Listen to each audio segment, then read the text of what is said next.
Tātad šodien mums mazajā Mēs mainām noteikumu studijā ir 4 sarakstu līderi, un tie ir no kreisās Anta Rugāte, Gins Vilgerts, Solvita Gulbe un Gins Aizupietis.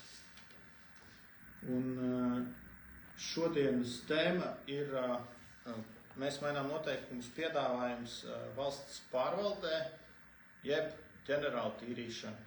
Un tas formāts kārtība būs tāda, ka mēs atbildēsim pamīši kādu jautājumu no skatītājiem, un tad kāds no sarunas dalībniekiem pastāstīs par kādu no mūsu punktiem ģenerāla tīrīšanas jomā.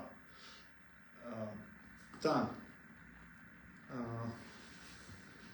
Mums te saka, ka vajagot apturēt un salikt pareizi, bet es domāju, ka mums būs jātiek galā ar to, kas ir jauna tiešraidi. Nesāksim. Labi. Varbūt kā pirmo, tad mūsu skaļākais droši vien piedāvājums ir ierēģi status faktiski pazušana. Solvita Gulbe. Vai tu vari lūdzu pastāstīt, ko mēs tur piedāvājam? Esam vēl. Un mūsu mērķis ir šo vezumu atbrīvot no tiem, kas uz vezumu sēž, bet stiprināt tos, kas vezumu velk. Līdz ar to ģenerāla tīrīšana ir vērsta uz tādu valsts dienestu, lai rezultātā tur strādātu profesionāli cilvēki, uz rezultātu vērsti, un lai būtu laba reputācija valsts dienestam. Līdz ar to mūsu mērķis ir palaist reorganizācijas 127 iestādēs vienlaicīgi. Tās ir valsts pārvaldes iestādes valdības centrā. Un tur strādā civildienas ierēģi un darbinieki. Civildienas ierēģi kopumā mūsu valstī ir 12,000. Un līdz ar to mūsu mērķis ir reorganizācijas sākt ar normatīvo izmaiņām. Mūsu mērķis ir atcelt civildienas likumu ar speciālo likumu un palaist vienotu normatīvo aktu paketi. Tas nozīmē noregulēt jautājumus, kā turpmāk visi nodarbinātie valsts pārvaldē būs ar darbtiesisko statusu, līdz ar to visi būs pienītīgi. Un visi būs vērsti uz rezultātu, un visi vils vezumu uz tā nesēdēs neviens. Līdz ar to mūsu mērķis ir samazināt valsts pārvaldē nodarbināto skaitu, paaugstināt algas tiem, kas ir reālā darba darītāji. Jo mēs zinām, ka algu starpības starp tiem, kas ir vadītāji, un tie, kas ir darba darītāji, ir ļoti plašs un liels. Līdz ar to mūsu mērķis ir padarīt mūsu valsts pārvaldē efektīvāk, un tā, lai tajā būtu liela interese uzzināt, bet, piemēram no valsts pārvaldes dzīves, tā, lai tie, kas darbu dara, ir arī tie, kas šos augļus bauda. Jo mūsu visu mērķis ir, lai mums būtu ļoti efektīva, laba, uz rezultātu vērsta valsts pārvalde. Gīda, ko tu par to domā?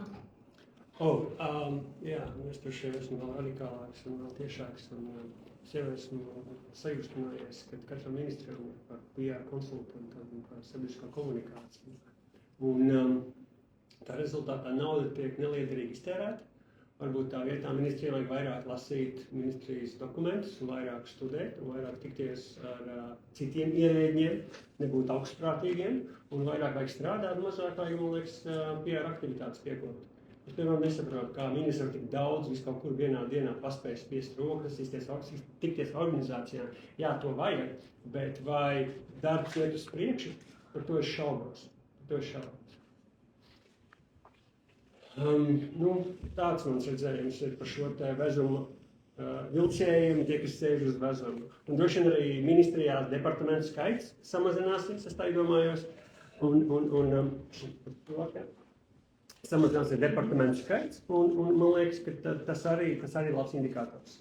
Kā saka, kurš viens no tiem slavenākiem teicieniem bija, kad ir ļoti daudz virsējuši un ļoti maz indiāņu. šis būtu tas gadījums, ka mēs viņu pagriezt otrādi. Daudz vairāk reāli darbu darītāji. Labi, tā, ja drīkst lūdzu vēl palūgt Gintu aizupiet bišķiņ tuvāk Solvitai. Es sēžu starp diviem gintiem, man šodien ir īpaši gods sēdēt starp diviem gintiem. Es varu izteikt vēlēšanos, ja es sēžu starp diviem gintiem, tad es iedomājos vēlēšanos, bet es neatklāšu savu vēlēšanos Facebook lietotājiem. Mums ir pirmais jautājums no skatītāja. Anna jautā, valsts iestādēs kādi 90% ierēģi privātajā sektorā nekad nav strādājuši. Vai nebūtu efektīvi vismaz 5 gadus nostrādājuši privātās kompānijās? Jo īpaši tajos amatos, kur atbild par uzņēmēju darbības politiku, piemēram, ekonomikas ministrijā. Vai drīz atbildams jautājumu? Jā, kad viens no kritērijiem, lai būtu par ierēdni, tev ir jāsaprot, tev ir jāzina drēbjā. Tas ir diezgan normāla prasības, ticamāk, to varētu kādā konkursā ieviest. Tas ir, manuprāt, pilnīgi saprātīgi. Man bija praktiski pieredze, mums bija sen atpakaļ. Mums bija ļoti skaists CV, kas mums atnāca, lai pieteiktos darbā. Mēs šo personu pieņēmām darbā, viņa visu savu radošo dzīvi strādājusi valsts iestādē, un tika radīts bezjēdzīgi daudz visādu projektu, un neviens nevirzījās uz priekšu, respektīvi ļoti daudz, kas tika iesākts, progress bija ļoti lēns, un netika izdarīta pat grūtākā daļa. Katru reizi, kad ierosina sāc jaunu projektu, tad viņš ir jāpabeidz, un limitētā laika periodā.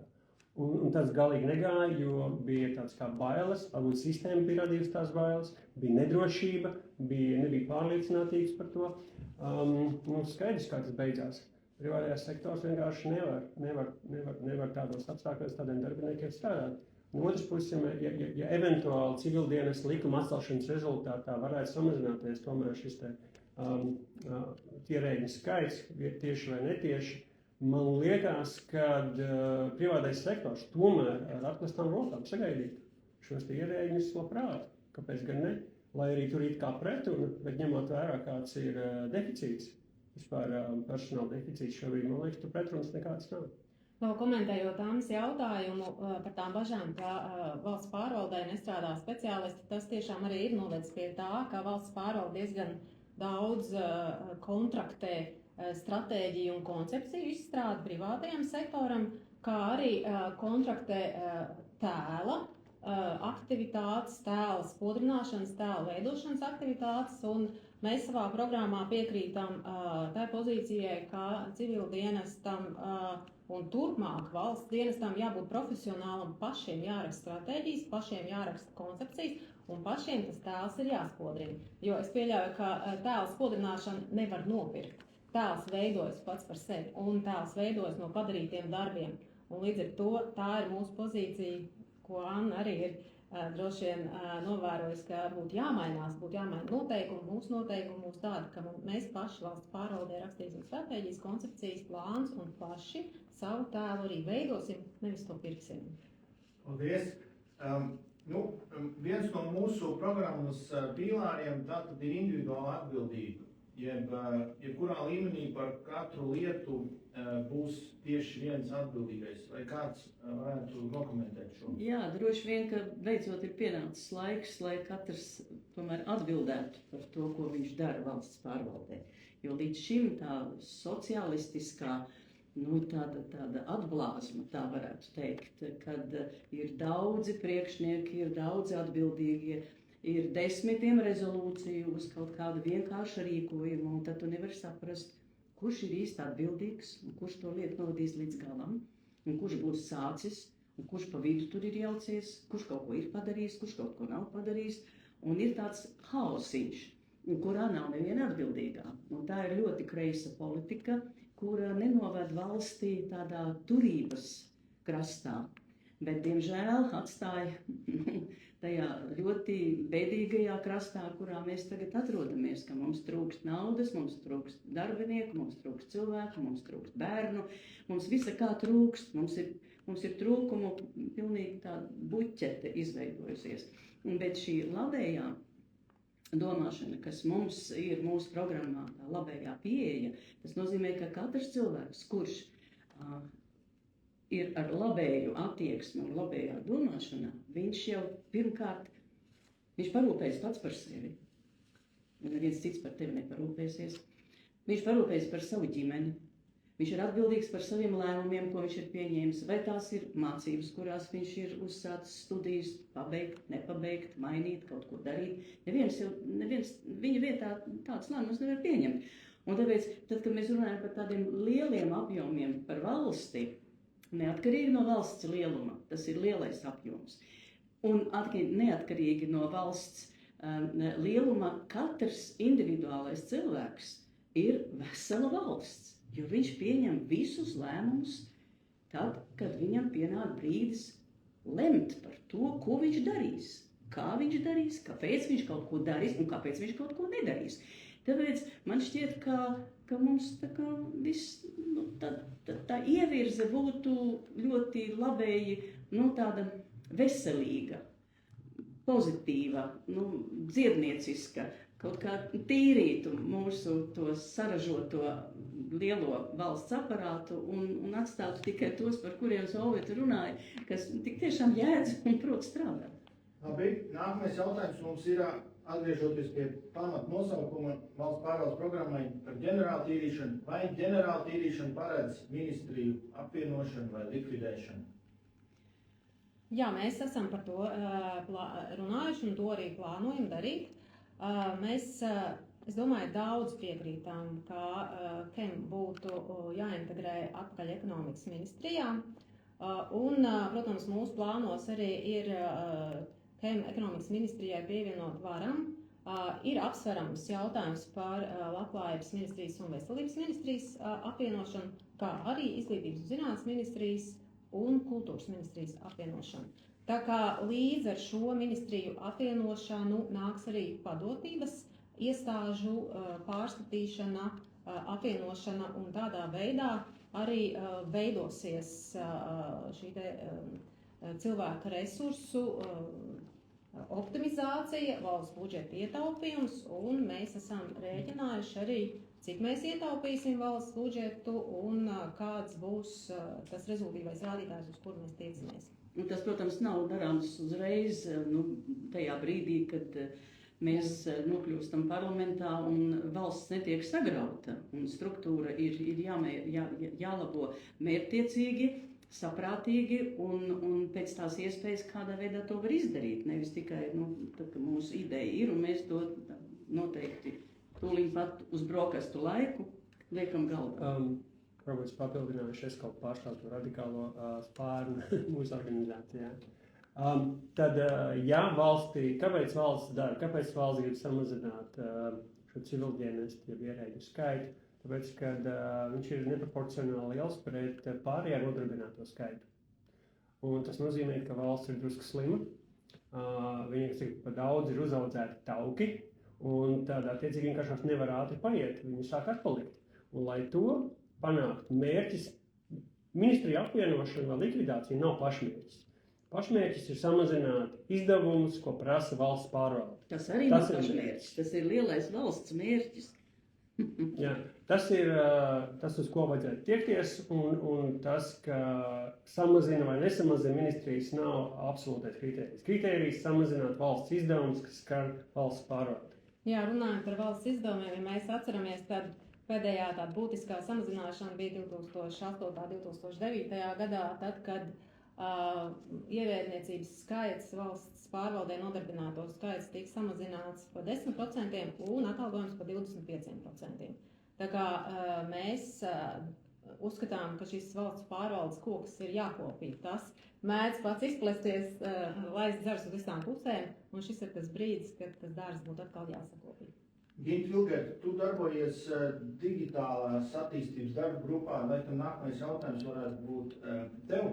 Jautājums ir tāds, kādas funkcijas pakalpojumi valsts pārvaldē ir aizstājami ar mākslīgo intelektu? Mākslīgais intelekts var palīdzēt izdarīt secinājumus, sagatavot dokumentus, bet galvenais, kas liks savu pārākšanu atbildēs par šo dokumentu, un tā būs valsts pārvaldes ierēdnis, darbinieks un tam līdzīgi, lai būtu individuāli atbildīgi. Mākslīgais intelekts tikai palīdz saražot konkrētu produktu konkrētai vajadzībai. Un mums ir ļoti liela plāna attiecībā uz mākslīgā intelekta pielietošanu, un visticamāk, mākslīgais intelekts pirmais pilotprojekts tieši būs saistīts ar publiskajiem iepirkumiem, kur Latvija gadu tērē no 6 līdz 7 miljardi. Es kā piemēru varu no valsts pārvaldes prakses minēt, tiesību aktu projektu izstrādē var iedot mākslīgajam intelektam pārbaudīt gramatikas kļūdas, ortogrāfijas kļūdas un numerācijas kļūdas. Līdz ar to korektori, kā profesija, arī ir tā, ko var nodot mākslīgajam intelektam pārbaudīt tiesību aktu projektus. Paldies! Tā atgādināšu skatītājiem, ka varu komentāros rakstīt jautājumus, un mēs uz tiem centīsimies uzreiz atbildēt, bet nākamais varbūt dosim iespēju Gintam Aizrupietim pastāstīt par vienu no svarīgākajiem mūsu programmas punktiem, kas ir brīvais tirgus, pārtrauksim valsts konkurenci ar privāto sektoru un tirgus kropļošanu. Kapitāla sabiedrības skaitu samazināsim uz pusi. Jā, tā ir diezgan liela tēma, par ko mēs esam daudz strādājuši un domājuši. Pašlaik Latvijā ir apmēram 67 valsts kapitāla sabiedrības, ļoti daudz, ja mēs salīdzinamies ar Igauniem, kuriem ir 25. Ja.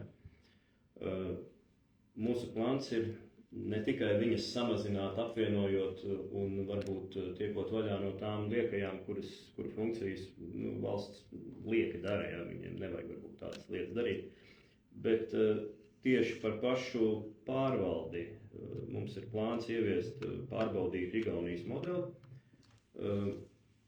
kas palīdz nodalīt šo te politisko no pašas pārvaldības, ja, tagad tā grūti to vārdu pareizi atrast, ja. Dotā brīdī valsts kapitāla sabiedrība pārvalda šīs te padomes un valdes, viņas ir pārāk politizētas, ja, tas ir vietas, kur cilvēki iekārtojās, dabū siltas vietas, ja, un tie nav profesionāļi, tie cilvēki, viņi nevienmēr saprot to lietu. Mūsu mērķis ir ieviest modeli, kad šīs lietas tiek strikti nodalītas, kad valsts pārvaldē ir politiķi, ministru kabinets, un ir valsts kapitāla sabiedrība padomes un valdes, ja, kurās nav ar politiku saistīti cilvēki. Ja. Viņi tur nedrīkst būt, tur jābūt profesionāļiem, un to, vai tie ir profesionāļi, to vērtē paši uzņēmēji. Viņi kopā ar politiķiem rekomendē šos cilvēkus, ieceļ viņus, apskatās, lai atalgojums ir adekvāts. Tātad uzņēmēji var darīt savu darbu un politiķi var darīt savu darbu. Un valsts savukārt ar šo gaidu vēstuli pasaka, ko viņi sagaida no savām kompānijām. Un tālāk jau profesionāļi realizē šo te dzīvē. Ja, un tādā veidā mēs iegūstam labus rezultātus, kā pasaulē rāda, kā praksē rāda. Tad varbūt saistībā ar siltajām vietiņām tāds konkrēts jautājums. Vai mazināsiet lielās ierēģņu algas un naudas balvas? Ierēģņiem ir naudas balvas? Viņi uzvar loterijās vai kā? Bet, Tā izskatās, bet es nebūtu tik radikāls. Ir ierēģi, kas ir nopelnījuši godam, un ierēģi, kas to vispār nav pelnījuši. Man liekas, notiks tāda kā ģenerāla tīrīšana, kad tiks atlasīts graudu no pelavām. Man liekas, ka mērķis ir tomēr šo te valsts pārvaldes izdevumu samazināšana. Varbūt tas nav tik kritiski, vai kāds saņem vairāk vai mazāk. Apmēram pirms 10 gadiem man radās bija personīga pieredze, kad man no biroja cilvēki devās prom uz valsts pārvaldi, jo tur maksā lielākas algas un darbs bija jādara mazāk. Un tas kļuva ļoti populāri. Tagad lēnām tas bišķiņ pamainījies ir, jo tiek likvidētas kaut kādas amata vietas un tam līdzīgi. Bet kopumā tā tendence ir tāda, ka jāmaksā pēc padarītā. Man liekas, tāds ir mērķis. Jā, nu tā algu starpība ir ļoti liela starp tiem, kas ir projektu vadītāji un departamentu direktori un vietnieki un institūciju vadītāji. Es teikšu, institūciju vadītāji, departamentu vadītāji saņem 3 līdz 4 reizes lielākas algas nekā projektu vadītāji. Līdz ar to tas mērķis būtu izlīdzināt šo te aizu.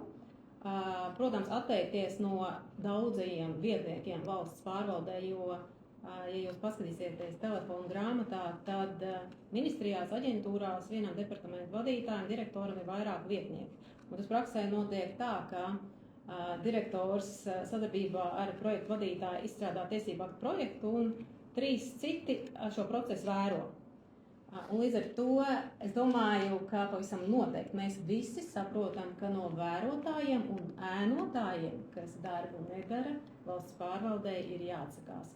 Un līdz ar to, ja mēs attieksimies no vērotājiem un ēnotājiem, tad valsts budžeta līdzekļi ietaupīsies un varēs izlīdzināt šo algu atšķirību un maksāt šiem reālā darba darītājiem vairāk, nedaudz vairāk, jo motivācija ir ļoti zema strādāt par projektu vadītāju valsts pārvaldē. Savukārt, Gīns pieminētie advokāti un juristi, kas tiec uz valsts pārvaldu direktora amatiem, tur es piekrītu. Tur algas ir tādas, ka tās ļoti labi konkurē ar privāto sektoru vadošiem amatiem.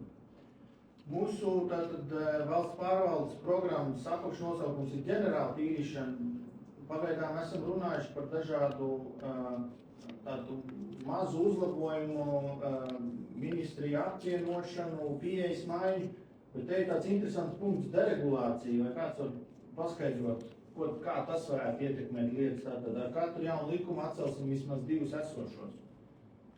Deregulācija būtu vērsta uz to, lai noņemtu administratīvo slogu biznesam un daudziem, kam ir saskara ar valsti. Jo īpaši šī deregulācija arī ir jāveic pašvaldību līmenī, jo ļoti daudz mums ienāk dažādi stāsti un piemēri, kas ir jāveic un kādi saskaņojumi ir jāveic, lai veiktu kādus praktiskus darbus saistībā ar būvniecību, ar ēku apkopi, ar tādu saimniecisku funkciju nodrošināšanu. Un līdz ar to pavisam noteikti normatīvā jaunrade mums ir gājusi plašumā. Mums ir ārkārtīgi daudz izdot normatīvie akti, kas ierobežo cilvēkus gan veikt saimniecisko darbību, apkopot savu īpašumu, nodarboties ar biznesu. Līdz ar to, jā, mūsu mērķis ir apturēt pirmkārt šo ārkārtīgi plašo normatīvo aktu jaunradi. Ļoti daudz politiskas plānošanas dokumenti ir uzrakstīti, un tā ir ļoti liels lodze gan iedzīvotājiem, gan biznesam. Man ir varbūt papildinājums tāds filozofisks rakstur, ja mēs esam ideoloģijas partija, man liekas, ka mums ir pārtraukusi uzticības ķēde, ir pārtraukusi kaut kur. Un Vaitis sācies ir sākas jau Saeimas vēlēšanās, kad neuzticās deputātu kandidātiem, un tā neuzticība iet uz ministru Saeimas, ministru kabinetu uz ministrijām, ministrijas neuzticās aģentūrām, aģentūras neuzticās komersantiem, un kā rezultātā tiek bezjēdzīgi kontrolēts viss. Tāpēc tā filozofiski pieņemot jaunus normatīvus aktus vai veicot grozījumus, man liekas, ir jāprezumē, ka spēlētāji šajā tirgu valsts un pilsoņi, kad jāvairo uzticību. Vēl papildus Gintam varu piebilst to, ka mums ir ļoti samudžināta visa lietu kārtība. Kā lietas atrisināt? Ja ir kāds risinājums cilvēkam vajadzīgs, tad viņš tiek dzenāts no vienas vietas uz otru, uz trešo, un vienalga nevar saprast, kā tad īsti to visu izdarīt. Kādēļ tas ir vajadzīgs? Tas viss jāatmuģina atpakaļ, ja pareizāk sakot, jāizbeidz, jāpārvalk krusts šam muģeklim. Jo tas pirmkārt prasa ļoti daudz enerģijas. Otrkārt, cilvēki nogurst to darīdami. Vienalga, vai tie ir uzņēmēji vai parastie darbinieki, kuriem ir kaut kādas privātas vajadzības. Visur ir muģekļi. Un tie muģekļi ir jāatpiņķerē vaļā. Un, ja viņus nevar atpiņķerēt, tad tā kā gordīgi mezglu cērpust un viss, un sāk visas lietas citādāk kārtot. Tas, laikam, būtu tāda arī labēja pieeja, šķiet. Jā, es arī piebildīšu. Man liekas, mēs mainām noteikumus, tas nav tikai par kādiem fiziskām lietām, par likumiem, par to, tas vispār ir par mentalitātes maiņu valsts pārvaldē un tādī, kā tiek uztvērta šī būtība, ja, kad nevajag darīt tās lietas, kuras var nedarīt. Nu nevajag sevi pārkraut ar kaut kādām muļķībām un lietām, vajag paskatīties, vajag cilvēkiem dot brīvību, vajag viņiem ļaut dzīvot un darīt. Ja. Nav valstī jāiejaucās katrā sīkumā, katrs jāmēģina statistiku taisīt un regulēt un uzskaitīt un atskaitīties, ja, un tad kaut kāds muļķības atskaites taisīt, un nezinu. Vai nosaukt konkrētus piemērus kādus? Mazmaiņu reģistrs, jā. Nopietni. Kā tas vajadzīgs, jā. Jā, jo Gins tieši nāca politikā, jo jūta šo te atbalstu uzņēmumam no šīs te partijas, mēs mainām noteikumus, vai ne, jo tieši mēs mainām noteikumus, solīja atbalstu uzņēmējiem attiecībā uz šo deregulāciju, tā skaitā. Protams, tas ir tik muļķīgi, ka tev ir, ka tu nevari veikt kaut kādu modernu uzņēmēju darbību, jo pagastā ir attīstības plāns, kurš ir taisīts pirms 15 vai 20 gadiem, ja, bet viņu skatīs tikai nākamā gada. Diemžēl tur nav ierakstīts, ka jūs varat darīt šo, līdz ar to jūs to nevarat. Bet tas ir tik absurdi, muļķīgi, ja. Izdzīves tas ir pirmais, ja. Jā, es arī varu pastāstīt, ka tāpat Rīgā pie nama īpašuma Rīgas centrā aug koki, un lai veiktu kaut ko, kādu apkopi šiem kokiem, ir jāsaņem atļauja no Rīgas domas institūcijām un vēl no dažādām citām iestādēm, lai varētu veikt kādas aktivitātes Rīgas centrā. Un līdz ar to institūcijas pagarina savu lēmumu pieņemšanu administratīvā procesā pa 1 mēnesi, un tad ir, protams, tiesības pagarināt vēl pa 3 mēnešiem, un tā šis process velkās ļoti ilgi, un nama īpašnieks realitātē neko nevar izdarīt, kamēr nav šī administratīvā procesā noteiktie termiņi, kas tiek pagarināti un pagarināti, respektēti, kamēr valsts un pašvaldības institūcijas izsniedz savus lēmumus un atļaujas. Varbūt kāds var atbildēt, ko nozīmē griezti zaļajai birokrātijai? Manā ieskatā te runa ir par termiņiem. Te ir par termiņiem runa. Tas ir raksturīgi dažādu veidu projektiem, kas skar vidi. Un ļoti bieži var gadīties, kad jūs nevarat savu projektu prognozēt, kā viņš attīstīsies, kādos termiņos iekļausies, jo šīs te atļauju izsniegšanas termiņi par garu, vai arī viņi tiek pārcelti dažādu jaunu iemeslu dēļ, un īstenībā visi saprot, ka vienīgais ceļš, kā šo termiņu, kā kaut ko mainīt, ir iet uz tiesu. Tad viens uz tiesu neies, jo tiesas tas ir 3-4 gadi. Tāpēc visi sakostiem zobiem pazemīgi skatās, ko valsts iestāde vai pašvaldība lēmas un mēģina labvēlīgi noskaņot viņus dažādām metodēm, lai tikai lēmumu pieņemtu ātrāk un nenovilcinātu par daudz. Te ir runa tiešām, ka manā ieskatā par to, ka viss, kas saistīts ir ar attīstību, tie ir strikti termiņi, viņi ir jāievēro un jābūt ir foršam dialogam starp iestādi un šo te konkrēto personu, kas to projektu grib īstenot. Šobrīd tas dialogs tā, ja tu slikti uzvedies, mēs pagarināsim termiņu, tu mums neko nevar izdarīt, bet tev vienīgā alternatīva ir iet uz administratīvo tiesu. Ja? Un tas nestrādā, tas nav forši. Tas saistās ar individuālu atbildību, kas ir mūsu programmā pirmais punkts. Ja reiz cilvēks ir departamentā vai jebkurā citā struktūrā atbildīgs par kaut ko, tad viņam ir jāpieņem lēmums, un viņš ir atbildīgs par to, ka tas lēmums tiek izpildīts. Nevis sūtīt uz nākamo departamentu vai saskaņot vai vēl kaut ko. Un tad beigās tad tā arī veidojas tās rezolūcijas 15 apakšā atbildīgā neviena. Tas viss, diemžēl, ir viens process. Mūsu programmā 2 punkti ir par, tieši par budžetu. Sāksim varbūt ar vienkāršāko no tiem 2 punktiem, kas ir nulles budžets. Vai kāds varētu paskaidrot skatītājiem, kas tas ir un kā mēs to sasniegsim? Jā, nulles budžets ir tad, kad apsēžamies pie galda un katru budžeta pozīciju izvērtējam no paša sākuma, neņemot bāzi, iepriekšējā gada budžeta bāzi par pamatu, lai varētu plānot nākamā gada budžetu. Tātad tas nozīmē, ka no nulles tiek rēķināts pilnīgi visas budžeta pozīcijas, visiem izdevumiem, kas ir plānot nākamajam gadam, nebāzējoties jau uz izdevumiem no pieredzes. Un šobrīd šāds mēģinājums ir 3 ministrijās plānot nulles budžetu satiksmes ministrijā, ekonomikas ministrijā un finanšu ministrijā. Jāsaka, ka vairākas valdības pēc kārtas ir mēģinājuši sastādīt nulles budžetu, nav sanācis, bet mūsu mērķis ir tiešām atgriezties pie šīs idejas un nulles budžetu sastādīt pilnīgi visām ministrijām vadotības iestādēm, lai varētu katru izdevumu pozīciju izvērtēt no jauna. Tad katra izmaksa tiek vērtēta un svērta, vai ir liederīga.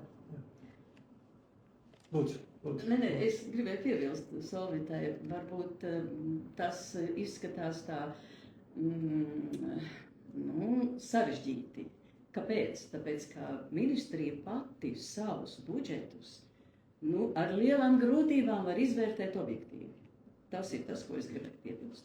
Un līdz ar to, vai vienkārši runāt, vai mēs to darīsim, vai mēs to nedarīsim. Ja mēs to darīsim, tad mums to vajag ar finansēm, tad mums vajag naudu. Ja mēs to nedarīsim, tad ar to mēs varam ietaupīt. Lai ministrija varētu savus budžetus šādā veidā izvērtēt, man šķiet, ka viņiem ir vajadzīgi kādi palīgi. Un tie palīgi ir process, kurš ir mūs novedis līdz tam, ka ir šie paralēlās funkcijas ministrijās. Līdz ar to, ja mēs paskatāmies, kura ministrija veic vienu funkciju, un to pašu gandrīz, tikai citādi varbūt noformulētu, veic nākamā ministrija, tad ja kas skatāmies, tad tā ir atkal tāda kolektīva sadraudzība, varētu teikt, kā valstī mēs viens otru izprotot un saprotot, ka ministrijām ir vajadzīga naudiņa, lai viņi varētu savas funkcijas veikt. Un tajā pašā laikā, lai nedublētos un lai nebūtu pārklāšanās un līdz ar to velta naudas tērēšana. Bet tas būs ļoti grūts uzdevums. Tas būs nenormāli grūts uzdevums.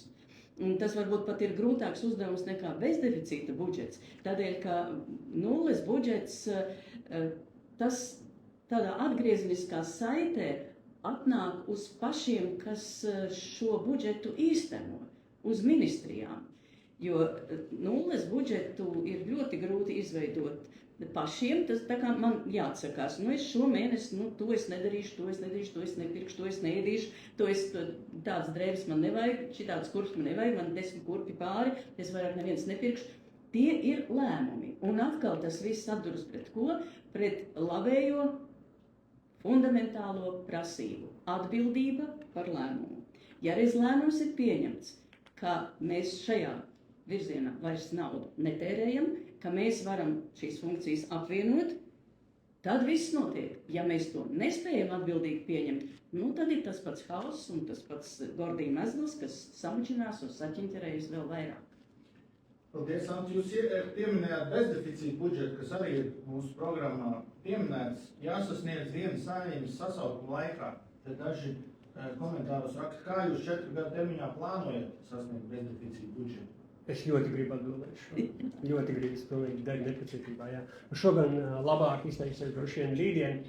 Jānis Hermans raidījumā tērē 24, bet konceptuāli mēs esam, mums ir mūsu paskastīgais stāv Excels, kā sasniegt 3 miljardus, ja palielināt budžeta ieņēmumus 3 miljardus 3 gados, kas nozīmē, ka eventuāli tas beigsies tā, ka ja mēs sāksim no nulles un matemātiski būs bezdeficīta budžets pēc 3 vai 4 gadiem, tad mākslīgā intelekta mēs varam izrēķināt, kas precīzi mums jādara, kādā secībā, lai nebūtu pārāk radikāli un lai mēs varam pakāpeniski no gada uz gadu šo deficītu samazināt, līdz 3 gadiem vai 4 gadiem mēs sasniedzam šo nulli. Un tad visiem būs labāk. Valsts kredītreitingi būs augšā, būs zemākas aizņemšanās un tam varētu būt sniega bumbas efekts ļoti pozitīvs. Mums ir reāls plāns, mēs to plānojam darīt ciešā atbalstā no mākslīgā intelekta. Kā šo izdarīt? Es vēl vairāk, kad šie tēriņi, kas ir nevajadzīgi tēriņi, mums programmā arī viņi tiek pieminēti šīs sevis reklamēšanas, visādas ārpus stratēģijas, tā maksā naudu, bet tu nopērc to pakalpojumu, par ko tad viņi maksā.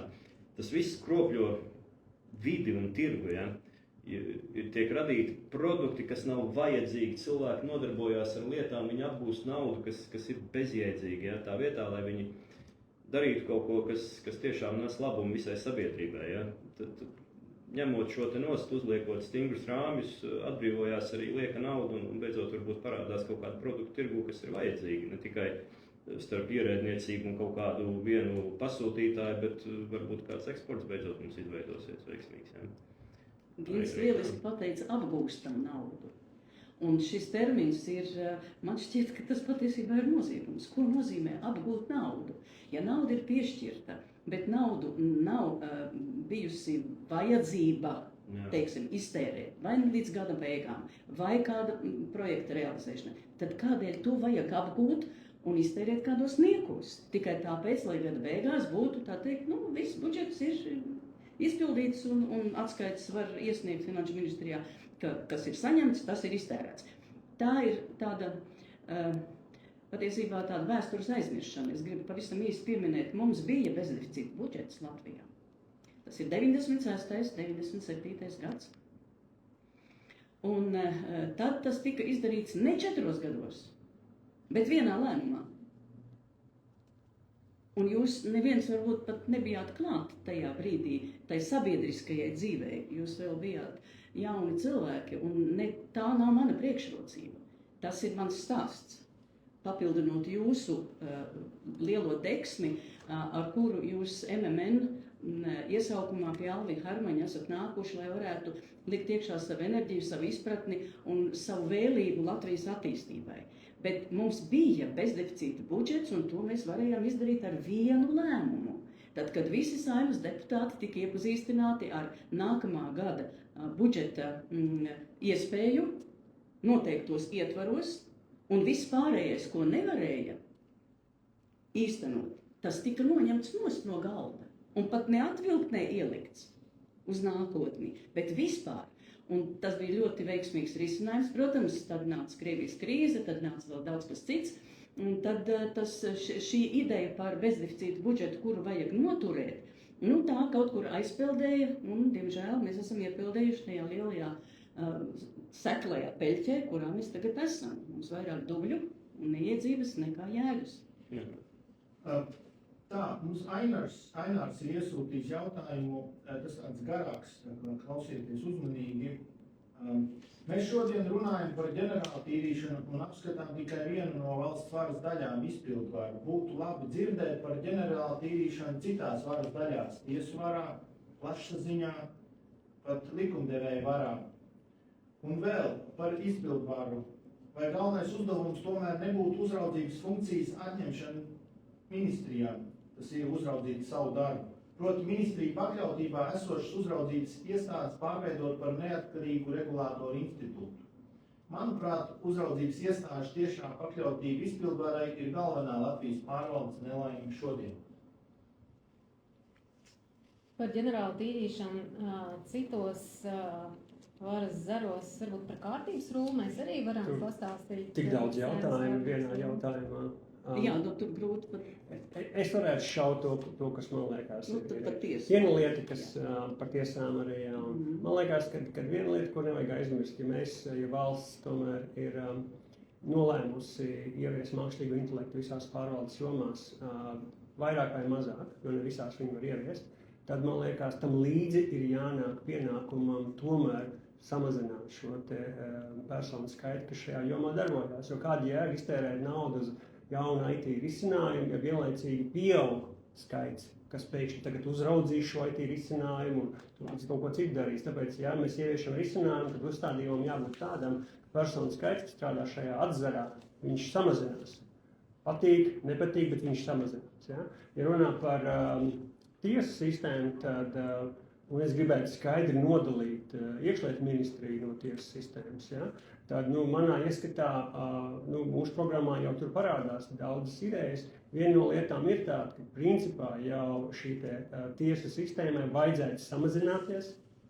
Viņai vajadzētu samazināties pēc tiesnešu skaita. Viņai vajadzētu samazināties tā, ka mākslīgais intelekts tomēr būs šajā tiesu sistēmā. Viņš būs ļoti neaizvietojams par palīgs. Tas ir viens veids. Ja? Par to, kad ir jāpārstrādā daži daudzajām izmaiņām lielie likumi, tā cita lieta. Jāsamazina, manuprāt, ir arī krimināla likumā tie paredzētie sodi daudziem maziem noziegumiem. Daudzas lietas jākonvertē no krimināla atbildības uz administratīvu atbildību. Ja? Tas arī viss rada efektu. Tas rada efektu uz nodarbināto skaitu šajos sektoros. Tas ir par to, ko es tā kā. Vai par Saeimas kārtības rūmu? Jā, arī tas, paldies, Jāzep, arī tas ir atbildības jautājums. Jo, ko tad mēs prasīsim no ierēģiem, mēs prasīsim no darba darītājiem, kuri pieļauj kļūdas un kuri varbūt nevienmēr godprātīgi arī kāds strādā, visādi gadās. Saeimā jābūt kārtībai. Un tā kārtība ir jāmaina tā, ka balsojumā deputātam ir jābūt atbildīgam. Viņam ir jābūt atbildīgam par savu lēmumu. Vai viņš ir pār šo lēmumu, vai viņš ir pret. Bet ar savu atturību, kā dzīves norma, tā pēdiņās sakot, ja, viņš patiesībā ko izdara? Viņš papildina kādu no pusēm pats palikdams bez atbildības. Un tas nav pieļaujami. Tā ir ļoti būtiska izpratne par to, kāda ir deputāta misija vai deputāta funkcija, ja mēs tā runājam. Jo viss jau valstī ir balstīts uz to, ka kādam kaut kas ir jādara. Deputātam ir jāpieņem lēmums skaidrs, nepārprotams un precīzs. Un pašam jābūt atbildīgam un spējīgam paskaidrot, kāpēc es balsoju par un kāpēc es balsoju pret. Nevis klusībā nospiest pogu atturos un pazust promos. Tas nekur neder. Tā kā no pašas galvas, no augšas jāsāk ir. Ja runā konkrēti, tad atbildot šo jautājumu, viens no konkrētiem priekšlikumiem mums ir samazināt Rīgas domas deputātu skaitu uz pusi. Un tāpēc, ka Rīgas domā ir pilnīgi cits uzdevumu loks, kas jārisina Saeimā, tāpēc nav jēga Rīgas domā 60 deputātiem un Saeimā 100. Tas nav jēdzīgi. Viena lieta, kas nav izdiskutēts līdz galam, mēs par to aktīvi domājam, ir, ka pašvaldībās varētu būt pilsētu mēri. Ja? Tas arī uzlika lielāku individuālu atbildību konkrētam cilvēkam par to, kā pašvaldībā iet ar budžeta izpildi un infrastruktūras objektu attīstību. Tu domāji tieši vēlēti? Jā. Nu, tad tā ir pašvaldība reforma. Tad tas tomēr ir zināmā mērā atgriešanās pie... Bet viens no pozitīvajām lietām, kas bija Latvijā veikta, tā bija pašvaldību reģionālā reforma. Ja? Tas tomēr samazināja izdevumus. Tas neatņem tiesības veikt kaut kādus grozījumus šajā reformā, jāaiziet Satversmes tiesu un tam līdzīgi. Bet, manuprāt, tomēr tas bija pozitīvi, ka mūsu pašvaldības skaits tomēr bišķiņ samazinājās. Ja? Tur jautājumā par pašvaldībām un reģioniem mums būs cits tiešraide, bet tuvojoties noslēgumam, mums vēl 13 minūtes palikušas, tāds jautājums, ar ko mūsu piedāvājums valsts pārvaldē atšķiras no citu partiju piedāvājumiem. Vēlēšanu sistēmas maiņa. Jā, bet tas neiet. Tas arī neietilpst mūsu ģenerāla tīrīšanā. Nu, varbūt, ka vajag iztīrīt savu attieksmi, zināmā mērā, pret lietām, kas notiek valstī un kas notiek ar mani. Un kā es pret to izturos, katrs atsevišķs cilvēks. Un iztīrīt savu varbūt arī to pašu atturēšanos vai neiesaistīšanos vai vienaldzību vai kaut ko tādu, ka kāds manā vietā taču to izdarīs. Un tad, kad es aizēju uz iestādi un manā vietā neviens ierēdnis neko nedara, tad es esmu izmisumā un tad man ir nākamais vilnis un tā es tieku iemuģināts kā tāds zīdtārpiņš tādā kokoniņā un ārā es netieku, es nevaru izlidot. Man vairs, ja tauriņi spārniņi vairs nav, viņi ir aplausti, viņi ir apbružāti pa to laiku, jā. No manas puses atbildot šo jautājumu, es teiktu tā, ka mēs esam jauna, moderna partija, un mūsu viens no arī lieliem akcentiem valsts pārvaldes optimizācijā, ja ģenerāltīrīšanā ir mākslīgā intelekta pielietošana, lai samazinātu valsts pārvaldes izdevumus un kļūtu par mazāko valsts pārvaldi Eiropā. Neviens to nav teicis, mēs to tieksimies. Un no manas puses ģenerāla tīrīšanā attīrīt mūsu izdevumus no bezjēdzīgiem un nevajadzīgiem tēriņiem. Tā kā mēs esam labēja partija, tad mūsu uzstādījums ir tāds, ka mēs paši apmaksājam savu politisko partiju, mēs uzturam to no mūsu pašu biedru ziedojumiem. Un es varu pastāstīt, mēs tikko bijām Valmierā, un pie mums valmierieši nāca klāt un bija ļoti pozitīvi noskaņoti, un jautāja, kurš ir jūsu pelēkais kardināls, jo ir pieņēmts, ka katrai politiskajai partijai ir pa pelēkam kardinālam. Un tad mēs teicām, mēs esam pelēkie, baltie vai melnie kardināli, katrs ik viens no mums, kas ir gan politiskās partijas vēlēšana sarakstos, gan ir biedri. Tā kā mēs visi veicam ziedojumus, ja mums būtu kāds pelēkais kardināls, tad mums nebūtu jāveic tik daudz ziedojumu, lai aizbrauktu pie valmieriešiem un tur uztaisītu pasākumu, uzlikt mūsu telti. Tā kā ik viens var paskatīties korupcijas novēršanas apkarošanas biroja mājaslapā mūsu veiktos ziedojumus. Mēs paši, katrs ik viens esam pelēkais, baltais vai melnais kardināls, katrs var izvēlēties krāsu, kādu vēlas. Un līdz ar to mēs paši apmaksājam šo partiju un arī ir mūsu mērķis, ja mēs tiksim ievēlēti Saeimā, mēs virzīsim projektu, kā no valsts budžeta līdzekļiem netiek finansētas politiskās partijas. Paldies. Vēl viens jautājums varbūt no skatītājs. Vai plānos ģenerālu tīrīšanu uztaisīt arī universitātēs? Birokrātu aparāts plešas plašumā, birokrāti saņem lielākas algas nekā pētnieki. Daudz profesoru bāzes finansējumu nesaņem vispār. Alga ir tikai tad, kad ir dabūts projekts. Jā, vai kādi komentāri par šo? Pavisam īsi, varbūt tas ir ļoti sarežģīts jautājums patiesi, tādēļ, kā augstskolas mums ir pilnībā autonomas, neviens jau no valsts viņas neregulē. Viņām ir sava satversme, sava autonomija, un lūk, tas jau arī attiecas uz atbildīgu lēmumu pieņemšanu arī augstskolas ietvarā, jo augstskola pati nosaka saviem docētājiem un saviem arī vadoņiem algas. Un, protams, ka tas ir pilnīgs ārprāts tajā brīdī, kad tu dzirdi, ka Latvijas universitātes rektors saņem 22,000 mēnesī, un Dieva dēļ, man nav žēl, ka tas iekrīt viņam aciņām. Man nevajag viņa naudu, man neskauž. Bet tā situācija ir nenormāla tādēļ, ka docētāji saņem ļoti niecīgas algas. Bet mēs vēlamies tādu labu, kvalitatīvu izglītību. Un rektors jau nelasa lekcijas, ar izņēmumiem, varbūt, ka jā. Un to dara docētāji. Tādēļ, jā, arī augstskolās, bet tas ir, lūk, arī šī joma un augstākās izglītības likums ir tas, kas ir Saeimā jāskata ļoti nopietni, un šai autonomijai ir jābūt mērķtiecīgai un valsts attīstības labā. Nevis to cilvēku labā, kuri ir ieguvuši labas vietas. Papildinot teikto, ir tā, ka Latvijā ir par daudz augstskolas, kas nav gluži īstas augstskolas. Viņas notur vairāk ļaunumu un sliktumu valsts ekonomikai. Un turklāt nav žēl 20, 30 un vairāk tūkstoši mēnesī maksāt, ja šīs augstskolas pasaules reitingi iet uz augšu. Bet reitingi katru gadu iet uz leju. Un savukārt algas iet uz augšu. Ir daži izņēmumi, bet lielākā daļa augstskolu ir, diemžēl, kauns par viņiem, reāls kauns par viņiem. Solvit jau ieminējās par to, ka bijāt nedēļas nogalē daži no jums Valmierā. Kādi ir plāni šonedēļ, kur jūs kādu vai nākamnedēļ, kur jūs kādu varētu sastapt klātienē un kārtīgs grūtos jautājumus uzdot zem 4 acīm? Ceturtdien Gulbenē.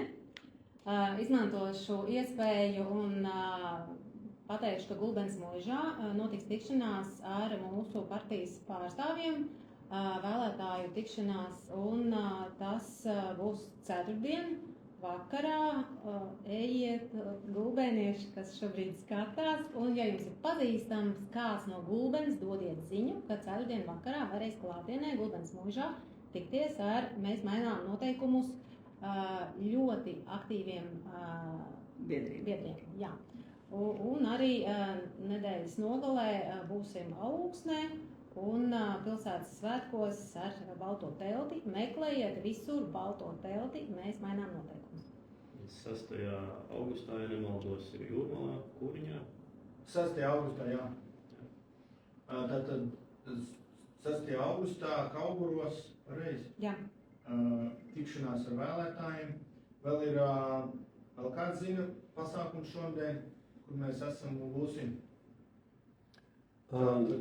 Liepāja, Summer Sound, būs mūsu baltā telts bez simbolikas, jo šajā valstī nedrīkst ar politiku nodarboties publiski. Baldone. Baldonē arī būsim? Jā, arī būsim Baldonē, tā kā arī Baldones iedzīvotāji, ja redzat mūsu biedrus, ejiet klāt, runājiet. Rīgā nav gadījumā kādi svētki viena krasta? Jā, tas ir. Es domāju, tas būs atsevišķs pasākums, kur tas īpaši izreklamēts, bet būs, jā, abos krastos Rīgā un par godu 820 5 gadiem. Ja? Tā kā būs Rīgā, bet tas, man liekas, būs atsevišķi laikam izsludināts, un tad varēs iepazīt. Man liekas, ka nevajag kautrēties tiešraidēs uzdot jautājumus, jo tad var, te ir vairāki kandidāti, viņi var kopīgi atbildēt uz šo jautājumu, un tas ir daudz vairāk adrenalīna var dabūt, jo uzdot tiešraidēs, viņam atbild tiešraidē, man liekas, tas ir baigi forši. Tā. Agita te jautā, kad Rīgā varēs tikties ar deputātu kandidātiem. Partijas biedri un atbalstītāji šodien ir saņēmuši uzaicinājumu uz iekšējo pasākumu, kurā varēs satikties. Es publiski te nesaukšu vietu, kur tas notiek, bet tas būs šo trešdien. Tad visi partijas biedri aicināti un atbalstītāji pārbaudīt savus ēpastus. Un vēl Sintīte raksta komentāros, atgādina, ka mēs nedēļas nogalē būsim arī Salacgrīvā, Limbažos un jau nosauktajā Baldonē un Rūjienā. Tā kā mēs mainām noteikumus visā Latvijā. Labi, vairāk jautājumu man šajai pirmai reizei nav. Paldies visiem, kas skatījās, varbūt kādi atvadu novēlējumi vai galvenās tēzes, ko nepagūvētu pateikt. Mums ir vēl 4 minūtes. Labi. Es vienkārši no savas puses gribēju pateikt, ka mans tāds personīgais moto varētu būt, kad es vēlētos valsts pārvaldē saprātu. Es gribētu redzēt saprātu, jo tā, kad tu dari savas lietas, tu viņas dari prātīgi, atbildīgi, ja? Tu pārdomā, tu pieņem izsvērts lēmumus, tu ej uz kaut kādu risku, bet tu viņu izvērtē, ja? Tu nedari muļķības, varbūt tāds aplonis galīgi. Es gribētu to pašu redzēt visā valsts pārvaldē un tādā veidā mainīt šos noteikumus, ka mēs pieejam ar saprātīgi, mēs esam atbildīgi par savām tiem uzdevumiem, kas mums ir iedoti, ja, un par finansēm, ar kurām mēs rīkojamies, ja mēs viņus necūkājam, ja mēs neesam koruptīvi, ja mēs mēģinām domāt par to kopējo labumu, ja mēs teiksim tā filozofijas maiņa. Ja. Bet, kāpēc šobrīd nav saprāta? Es jau domāju, ka tie cilvēki, kas strādā valsts pārvaldē, viņi domā, ka viņi rīkojas saprātīgi. Kas ir tie cēloņi tā saprāta iztrūkumam, vismaz no malas skatoties? Šitas ļoti labi, manuprāt, sajiet kopā ar pirmo jautājumu, vai nevajadzētu cilvēkiem, kas ir valsts pārvaldē, prasīt obligātu pieredzi privātajā uzņēmumā. Ja? Es domāju, ka viņi domā, bet, kad tu skaties no malas, tu redzi, ka tās ir muļķības. Mēs redzam betona balstus Daugavā, mēs redzam pie lidostas kaut kādu ārprātīgu betona sliedi, ja, kas tur kaut kur aizies kārtējā tilts uz nekurieni, ja, kārtējais. Viņiem jau liekas, ka tas ir ok, ka tas ir pareizi, ka tas viss ir forši, bet tu cilvēks no malas paskaties, tu saproti, ka tur nav saprāta, tur nav atbildības, tur nav vīzijas, tur nav nekā. Tas ir cilvēks, kas strādā par algu, ja, kas visu mūžu ir strādājis par algu. Manā izpratnē viņš nebūs, viņš nevar taisīt stratēģiju, viņam nebūs vīzijas. Ja. Tev ir jāriskē ar savu mantu, tev ir jāizvērtē, un tas tev iedod tādu, manuprāt, rūdījumu, ja, ka tu vari pēc tam rīkoties ar kopēju mantu. Tu nevari darīt savādāk. Tu nevari sākt ar kopēju mantu un tad domāt, ka viss būs baigi labi, jo tu nejūti par viņu atbildīgi. Es gribu papildināt Gintu līdzībā. Vecākiem, tēvam un mātei, kuram ir bērni, nemaksā algu. Bet, lai bērns izaugtu atbildīgs, tad vecākiem ir jārada apstākļi, kuros bērns no mazotnes uzņemas atbildību. Ļoti vienkārši. Nokrita mantiņa, necel augšā, bet izdara tā, lai bērns pats noliecas un paceļ. Pat arī tad, kad varbūt vēl viņam ir grūti aizsteberēt līdz tai mantiņai un tam līdzīgi. Tā no maza sīkuma sākas lielais atbildības izpratnes, atbildības tāds ieviesošanās ceļš, un vecākiem par to algu nemaksā. Viņu lielākā alga, ka viņi izaudzina vērtīgu pilsoni, atbildīgu, nevienaldzīgu un spējīgu pašam par sevi parūpēties. Tas pats jau ir arī ar katru no mums. Es gribētu novēlēt katram valsts pārvaldē strādājošajam drosmi. Drosmi iet un iestāties par taisnīgumu un par likumību, lai nebūtu tā, ka tad, kad kāds zaudē amatu, tad tikai sāk runāt par taisnīgumu, par likumīgumu, par likumiem, par to, kā būtu bijis jādara. Bet tajā brīdī, kad ik viens valsts pārvaldē nodarbinātājs ir amatā, Ja redz nelikumību, tad ir pret to jāiebilst un ir jāzina, kā rīkoties. Un jābūt katram individuāli atbildīgam. Nav jāgaida tas brīdis, kad zaudē amatu un tad tikai sāk runāt. Tā kā jārunā ir tajā brīdī, kad ir amats. Vai tas ir slēpts norādes uz kādu bijušo valsts kancelējas vadītāju, kurš ir tagad konkurējošs politispēku līderis un pēkšņi stāsta, cik viss ir negodīgi noticies? Es pavisam noteikti gribētu korekti izturēties pilnīgi pret visiem nākamās Saeimas deputātu kandidātiem, tādēļ šis nav mājiens. Šis ir novēlējums katram, kas ir amatā. Tie, kas vairs nav amatā, uz tiem vairs šis novēlējums neattiecas, bet tiem, kas ir amatā, esat drosmīgi. Es brīžiem domāju, ka man pašam pietrūkst spēku un drosmes visas tās apsolītās reformas ieviest, jo tas ir ļoti milzīgs darbs, un es tikai domāju, ka valsts pārvalde īstenībā ļoti attīstījusies. Paskat pēdējos 20 gadus, tur izaugšana ir ļoti liela un forša. Vienīgā problēma, kad viņa vairs nekustās. Viņa palikusi ir nekustīga un kaitnieciska brīžiem, nevienmēr.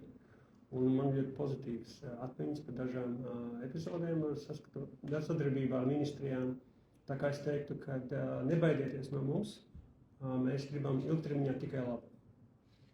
Paldies, Anta, Gint, Solvita un Gint. Balsojums par mums. Nākamajai reizei. Ja? Uz redzēšanos. Paldies. Uz redzēt.